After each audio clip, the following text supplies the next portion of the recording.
दोस्तों, गोरा और बादल राजपूत इतिहास के सबसे वीर सेनापतियों में गिने जाते हैं। आज इस वीडियो के माध्यम से गोरा और बादल की वीरता के बारे में बताएंगे। धन्य हो भारत माता और राजस्थान की वीर भूमि, जहां इन दोनों शूरवीरों ने जन्म दिया। कहानी जिनकी वीरता इतिहास के पन्नों में अमर हो गई, जिन्होंने अपनी मातृभूमि और मान सम्मान के लिए अपने प्राण न्यौछावर कर दिए। यदि देखा जाए तो राजस्थान का इतिहास ऐसे ही शूरवीर राजपूतों से भरा है।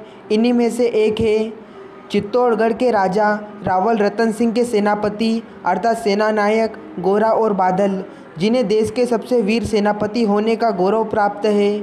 इनकी वीरता के किस्से आज भी अमर है तथा अमर रहेंगे।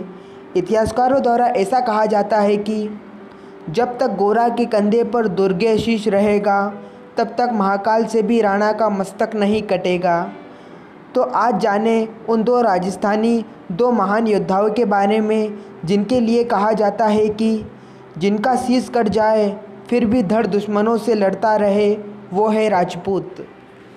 दोस्तों, यदि गोरा तथा बादल की बात की जाए तो गोरा तात्कालिक चित्तौड़ के सेनापति थे एवं बादल उनके भतीजे थे।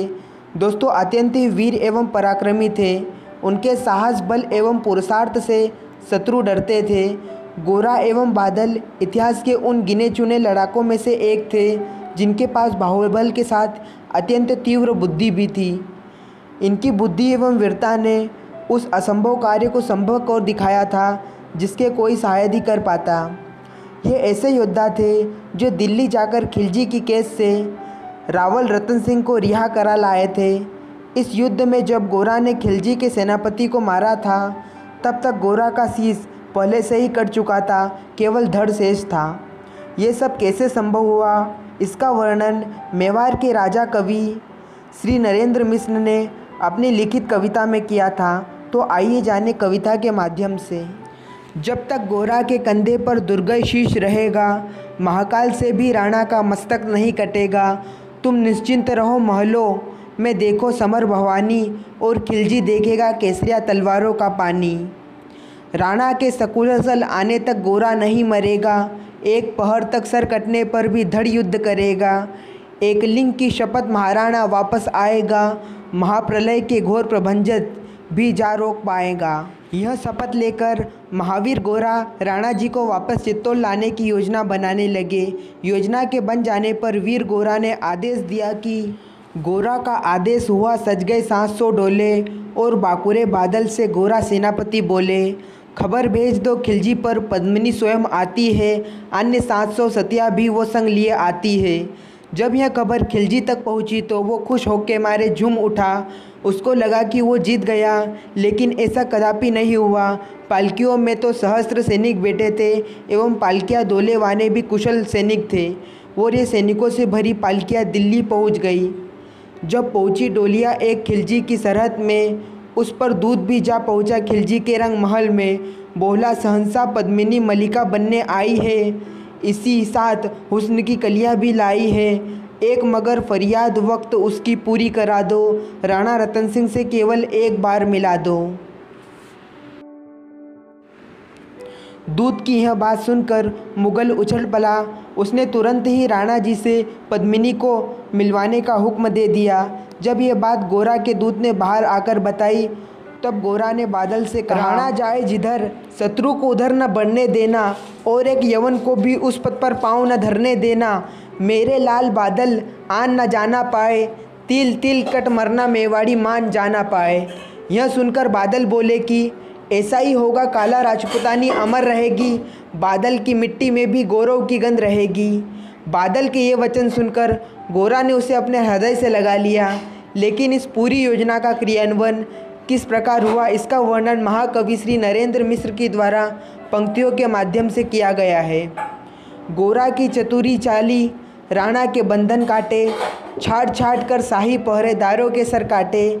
लिपट गए गोरा से राणा गलती पर पछताए, सेनापति की नमक हलाली देख नयन भर आए। राणा ने पूर्व में जिस सेनापति का तिरस्कार किया था, संकट की घड़ी में आखिर वो ही काम आया।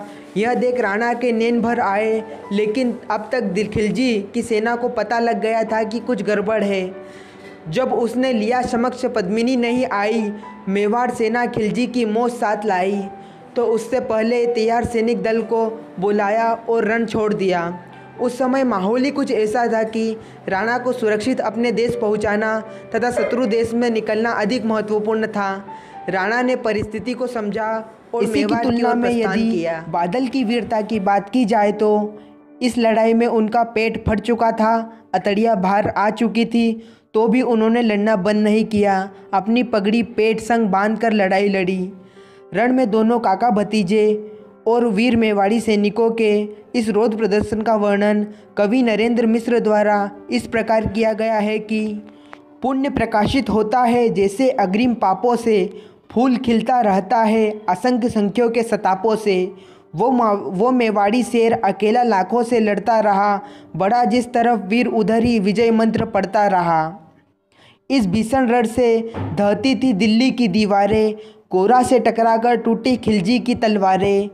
कयामत देख अंत में छल से काम लिया था, गोरा की जंगा पर अरी ने छिपकर वार किया। वहीं गिरे वीर गोरा, जफर सामने आया, शीश उतार दिया धोखा देकर मन में हर्षाया। शीश कटने के बाद भी उन्होंने एक ही वार में मुगल सेनापति को मार गिराया था। एक एक कर मिटे सभी मेवाड़ी वीर सिपाही रतन सिंह पर, लेकिन रंचक आँच न आई। पाई गोरा बादल के शव पर भारत माता रोई थी, उसने अपनी दो प्यारी ज्वलन माठिया खोई थी। धन्य धरा मेवाड़, धन्य गोरा बादल बलिदानी, जिसके बल से रहा पद्मिनी का सतीत्व अभिमानी, जिसके कारण मिट्टी भी चंदन है राजस्थानी। दोहराता हूँ सुनो रक्त से लिखी हुई कुर्बानी। इस प्रकार गोरा और बादल की यह रणनीति खिलजी पर भारी पड़ी और राजा रतन सिंह ने से कुशल वापस चित्तौड़ आ गए। लेकिन गोरा और बादल की कथा रण के कण कण में अमर हो गई। दोस्तों वीडियो पसंद आई तो वीडियो को लाइक तथा चैनल को सब्सक्राइब करें।